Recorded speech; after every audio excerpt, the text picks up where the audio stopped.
एक गैंग है, highest gang, जिससे मुतल्लिक आज की ख़बर आपको मिलेगी। तरीक़ाकार था वो ये होता था कि ये एक हाईएस्ट या फिर इनके पास कैरी डब्बा होता है या फिर मेहरान गाड़ी होती है। पेशावर रोड हो गया, 26 नंबर चुंगी होगी, टेक्सला का एरिया हो गया, हसन अब्दाल का जो रोड है, जो लोग इन रास्तों से गुज़र रहे होते हैं इन्हें रोक के पूछते हैं कि आपने कहाँ जाना है। जो रास्ता वो बता रहा होता है उसी रास्ते का वो इंतखाब करते हैं और कहते हैं कि हम उसी जगह जा रहे हैं, और जिनको कोई सवारी या पब्लिक ट्रांसपोर्ट नहीं मिल रही होती वो लोग इनका निशाना बनते हैं। पीछे एक और शख्स आ रहा होता है मोटर बाइक के ऊपर, और वो मोटरसाइकिल थोड़ा सा आगे जाके वो खड़ा करते हैं मोटरसाइकिल और गाड़ी। तो मोटरसाइकिल सवार अगर साथ है तो मुसाफिर अगर कोई शोर शराबा करता है और किसी को शिकायत करने की कोशिश करता है, किसी को बुलाता है, तो इनके लिए बचना आसान होता था। ये अस्सलाम वालेकुम जी, मैं हूं नोमान मकसूद। आप देख रहे हैं हमारा फेसबुक और यूट्यूब चैनल को पसंद करने का बहुत बहुत शुक्रिया। आज एक बहुत ही इंपॉर्टेंट ख़बर आपके साथ शेयर करेंगे, और इस तरह के जो वाक़यात होते हैं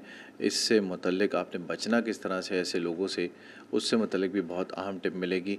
हम जिक्र करेंगे आज एक ऐसे गैंग का जिसने इस्लामाबाद के नहीं बल्कि आसपास के जो शहर थे दीगर, उनके रहने वालों के भी नाक में दम किया था। ख़ास तौर पे जो परदेसी आते हैं दूसरे शहरों से लोग, उनके लिए बड़ी मुश्किल बनी हुई थी। उसके अलावा जो लोग पैदल सफ़र करने वाले होते हैं गर्मी के वक्त, दोपहर के वक्त या शाम के वक्त, उनके लिए बड़े मुश्किल हो गया था। ये जो एक तो रास्ता आता है आपका पेशावर रोड का, यहाँ से आईजेपी रोड, और इसके अलावा जो रास्ते इस्लामाबाद की तरफ दाखिल होते हैं उनमें, तो ये एक गैंग है, हाईएस्ट गैंग, जिससे मुतल्लिक आज की ख़बर आपको मिलेगी। और इससे बचना किस तरह है, इससे मुतल्लिक अहम जो टिप्स आपको मिलेंगी। तो वीडियो मुकम्मल देखिएगा। चैनल को आपने सब्सक्राइब करना है, फेसबुक पे आपने हमें फॉलो ज़रूर करना है, बाकी प्लेटफॉर्म्स के ऊपर भी आप हमें देख सकते हैं। तमाम मालूमात आपको आज की वीडियो में मिलेंगी। तो शुरू करते हैं वीडियो जी के इस मुसाफिर गैंग से मुतल्लिक बताते हैं, जिसमें CIA ने एक गिरोह पकड़ा है 4 मुल्ज़मान का। इन मुल्ज़मान का जो तरीक़ाकार था वो ये होता था कि ये एक हाईएस्ट या फिर इनके पास कैरी डब्बा होता है या फिर मेहरान गाड़ी होती है, उसमें ये आईजेपी रोड इस्तेमाल करते हैं, और जो लोग इन रास्तों से गुज़र रहे होते हैं इन्हें रोक के पूछते हैं कि आपने कहाँ जाना है। तो जब कोई उस गाड़ी में बैठ जाता है तो उसके बाद उसको जो है ये लूट लेते हैं। तो तरीक़ाकार इनका ये होता है कि एक जो हाईएस्ट वैन होती है उसके अंदर 3 से 4 लोग बैठे हुए होते हैं, और ये जो रास्ते होते हैं, एक तो पेशावर रोड हो गया, 26 नंबर चुंगी होगी, टेक्सला का एरिया हो गया, हसन अब्दाल का जो रोड है, कुराल का जो रोड रास्ता होता है, जहाँ पर आपको पता है कि ट्रैफिक कम होती है ऐसे औकात के अंदर, जब दोपहर का बहुत ज़्यादा वक्त होता है, और उसके अलावा रात के वक्त जो लोग सफ़र कर रहे होते हैं और जिनको कोई सवारी या पब्लिक ट्रांसपोर्ट नहीं मिल रही होती, वो लोग इनका निशाना बनते हैं। होता ये है कि ये इन रूट्स के ऊपर फिर रहे होते हैं, गाड़ी बहुत आहिस्ता स्पीड के ऊपर होती है। टोयोटा हाईएस हो, कैरी डब्बा हो, मेहरान गाड़ी हो, या फिर बड़ी जो करोला गाड़ियाँ होती हैं वो इस्तेमाल की जाती हैं, और वो उस रास्ते से गुज़रते हैं। देखते हैं कोई अकेला शख्स अगर जा रहा है, कोई पब्लिक ट्रांसपोर्ट ढूंढ रहा है या फिर किसी जगह पे खड़ा है बगैर स्टॉप के, उसको ये लोग रोक के पूछते हैं कि आपने कहाँ जाना है। तो जो रास्ता वो बता रहा होता है उसी रास्ते का वो इंतखाब करते हैं और कहते हैं कि हम उसी जगह जा रहे हैं, और हमारी सवारियां जो हैं वो कम हैं, आप अगर बैठना चाहें तो बैठ जाएं। जब मुसाफिर बैठ जाता है तो फिर 2-3 लोग उसको घेर लेते हैं सीट के ऊपर, और उसको सड़क पे चलते चलते ही उससे लूट मार करते हैं। उसके जेब में पैसे, मोबाइल, बाकी जो चीज़ें होती हैं वो छीन लेते हैं। फिर रास्ते में किसी अकेली जगह पे, किसी वीरान जगह के ऊपर उसे धक्का देते हैं, और पीछे एक और शख्स आ रहा होता है मोटर बाइक के ऊपर, और वो मोटरसाइकिल थोड़ा सा आगे जाके वो खड़ा करते हैं मोटरसाइकिल और गाड़ी। उस जो मोटरसाइकिल सवार होता है उसको ये मुल्ज़मान पैसे पकड़ाते हैं। उसके बाद फिर ये उस सड़क से गुज़र जाते हैं। तो CIA ने 4 मुल्ज़मान को गिरफ़्तार किया है। इन मुल्ज़मान को जब गिरफ़्तार करने के बाद इनसे तफ्तीश की तो इन्होंने ये इंकशाफ़ किया कि ये एक नहीं, तकरीबन 10 से 12 लोगों का गिरोह था, जो मुख्तलिफ़ जगहों के ऊपर काम कर रहा था, और ये इसी तरह से लूट मार करते थे। तो जो वीरान जगह पर, जिस तरह से मैंने बताया आपको कि वो मार पीट करके उतार देते थे, और उसके बाद उसके पैसे जो है वो छीन लेते थे।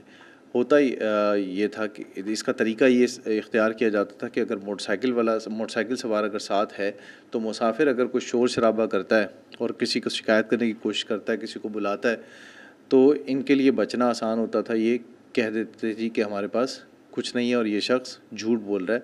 बाकी लोगों के तलाशी होने के बाद ये पता चलता था। तो ये गैंग जो था मुख्तलिफ़ नंबरों की गाड़ी इस्तेमाल करता है, ख़ास तौर पे हाईएस्ट वैन्स इस्तेमाल करता है, जिससे ये ज़ाहिर ये करता है कि ये रूट की गाड़ियाँ हैं। जैसे यहाँ से टेक्सला से आपकी रावलपिंडी, पीर बधाई और बाकी रूट्स के ऊपर गाड़ियाँ जा रही होती हैं। टेक्सला से सदर की तरफ जा रही होती हैं, फिर रवात का जो टी चौक है वहाँ से इस्लामाबाद की तरफ आ रही होती हैं गाड़ियाँ। वो रूट ये इस्तेमाल करता था और आईजीपी रोड का इस्तेमाल करता था, फैज़ाबाद से लेके पीर बधाई का। और जैसे ही वारदात करते थे तो ये दूसरे किसी इलाके के अंदर निकल जाते थे, पेशावर रोड की तरफ। वहाँ से टेक्सला या हसन अब्दाल के ऊपर जो लोग जा रहे होते थे तो उनको ये निशाना बनाते थे। तो इस गैंग के अंदर सीआईए पुलिस का ये कहना है कि जो मुलज़मान थे उनका ताल्लुक़ कुछ का जो है वो कराची से है, नौशहरा से कुछ लोग हैं, गुजरांवाला से लोग हैं, रावलपिंडी का जो गिरजा रोड है वहाँ से कुछ लोग हैं, ढोक सईदा से कुछ लोग हैं। तो ये मुख्तलिफ़ जो गिरोह बनाए हुए थे मुलज़मान और मुख्तलिफ़ औकात के अंदर ये जो रूट्स इस्तेमाल करते थे वहाँ पे ये डकैती की वारदातें करते थे। पुलिस के पास जो केस था वो थाना I-9 में दर्ज हुआ था। एक शख्स ने ये FIR दर्ज करवाई थी, उसमें ये बताया था कि उसको इस तरह से लूटा गया था। तो सीआईए ने जब ये मुलज़मान गिरफ़्तार किए तो इन मुलज़मान ने ये बताया कि ये साबका चालान याफ्ता इनमें से एक मुलज़िम है जो पहले भी गिरफ़्तार हो चुका है इसी नौइयत की वाक़यात में। तो 4 जिस दिन ये इन पुलिस ने इनको गिरफ़्तार किया उस दिन इन्होंने 4 वारदातें की थी, यानी 4 मुख्तलिफ़ इलाकों में इन्होंने उसी वक्त ये लूट मार की थी। तो टोयोटा हाइएस, करोला, मेहरान और कैरी डब्बा ये लोग किराए पे लेते थे और 1 महीना, 1 हफ़्ता, 15 दिन के लिए जो है ये अपने साथ रखते थे। और पुलिस का ये कहना है कि जो गाड़ी इनसे पकड़ी गई है वो लाहौर नंबर की थी और इस गाड़ी को जो है वो जब कब्ज़े में लिया गया तो इसके मालिक से जब पूछा गया तो गाड़ी के मालिक ने ये बताया कि मुलज़मान ने ये गाड़ी जो थी ये ली थी शादी के लिए। ये कहा था कि इनके रिश्तेदारों में शादी है तो इसके लिए इनको ये गाड़ी चाहिए और ये 1 हफ़्ते के अंदर ये गाड़ी वापस कर देंगे। तो 4-5 दिन ये लोग मुसलसल इस गाड़ी के अंदर वारदातें करते रहे। इससे पहले इनके पास पुलिस का कहना है कि 1889 एक गाड़ी हुआ करती थी, उस पर पहले ये लूट मार करते थे, उसके बाद वो गाड़ी वापस की, फिर ये गाड़ी इन्होंने लाहौर से ली। तो मालिक से जैसे मैंने आपको बताया कि पूछा गया तो उसने ये जवाब दिया जब उसे पुलिस ने ये बताया कि इस पर इस किस्म की वारदातें हुई तो उसने कहा कि मुझे इस मामले का इस बारे में कुछ नहीं पता, मुझे ये बहाना करके गए थे कि ये शादी के लिए गाड़ी इस्तेमाल की। इनमें जो मुलज़मान हैं जो गिरफ़्तार किए गए हैं इनकी जो उम्रें बताई जा रही हैं, 2 की जो उम्रें हैं वो 20 से 25 साल की उम्रें बताई जा रही हैं। 2 जो मुलज़मान हैं उनकी 39 से 33 साल की उम्रें बताई जा रही हैं और एक जो है उसकी 28 साल उम्र बता रहे हैं। तो किराए का मामला जिस तरह से मैंने आपको बताया कि पुलिस का ये कहना है कि ये जो गाड़ियाँ इस्तेमाल करते थे उनकी नंबर प्लेटें भी चेंज हो जाती थी और ये फैंसी नंबर प्लेटें लगा लेते थे जिनका पता नहीं चलता था कि ये गाड़ियाँ कहाँ से निकली और कहाँ पर गई हैं, फैंसी नंबर प्लेटों का। इसीलिए कहा जाता है कि ये नंबर प्लेटें जो हैं वो गैर नमूना नंबर प्लेटें और इनके ख़िलाफ़ कार्रवाइयाँ भी होती हैं।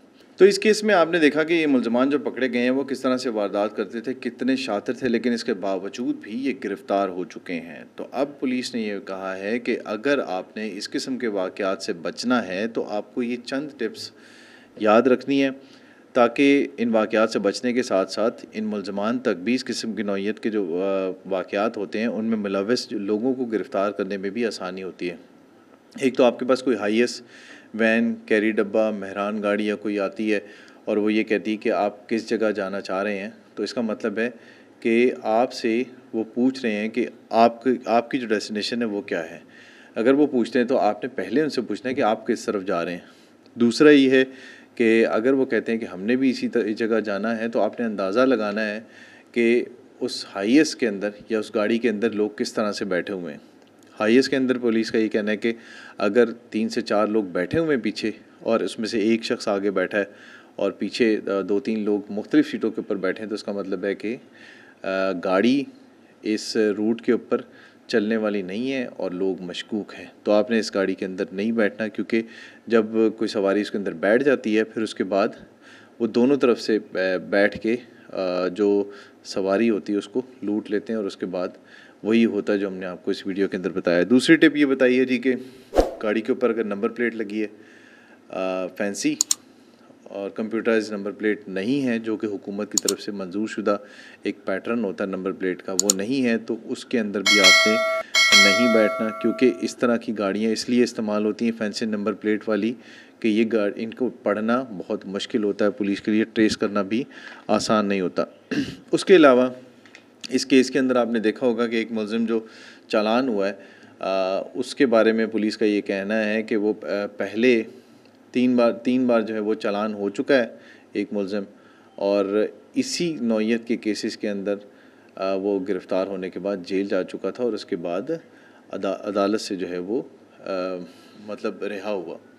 तो रिहा होने के बाद फिर उसने ये वारदातें की। इसकी वजह ये होती है कि अगर किसी केस के अंदर कोई मुद्दई है और पुलिस का ये कहना है कि वो मतलब उसके मुकदमे के ऊपर उसकी गिरफ़्तारी होती है और तमाम चीज़ें बरामद हो जाती हैं और जो मुद्दई होता है उसको वो चीज़ें वो दे दी जाती हैं या बरामदगी होने के बाद उसके हवाले कर दी जाती हैं चीज़ें, तो वो फिर इन केसेस की पैरवी नहीं करते, जिसकी वजह से इनको फ़ायदा हो जाता है और ये मुल्ज़मान जो है वो फिर दोबारा रिहा होने के बाद फिर इस किस्म के वाक़यात में मुलव्वस होते हैं। तो इन केसेस के अंदर पैरवी करना भी ज़रूरी है। अक्सर हमने भी देखा है कि इस तरह की नौइयत के केसेस में जो लोग दूर दराज से आते हैं, ख़ास तौर पे जो मुसाफिर होते हैं, वो जब अपनी रिकवरीज हो जाती हैं उसके बाद इन केसेस की पैरवी नहीं करते, जिसका फ़ायदा इन मुल्ज़मान को होता है और उसके बाद ये जेल से रिहा हो जाते हैं। तो ये कुछ टिप्स थी जिनके ज़रिए आप इस तरह के वाक़यात से बच सकते हैं। तो वीडियो कैसी लगी इससे मुतल्लिक़ आपने ज़रूर बताना है। अगली वीडियो तक दीजिए हमें इजाज़त। हमारे चैनल को ज़रूर सब्सक्राइब कीजिएगा। अल्लाह हाफ़िज़।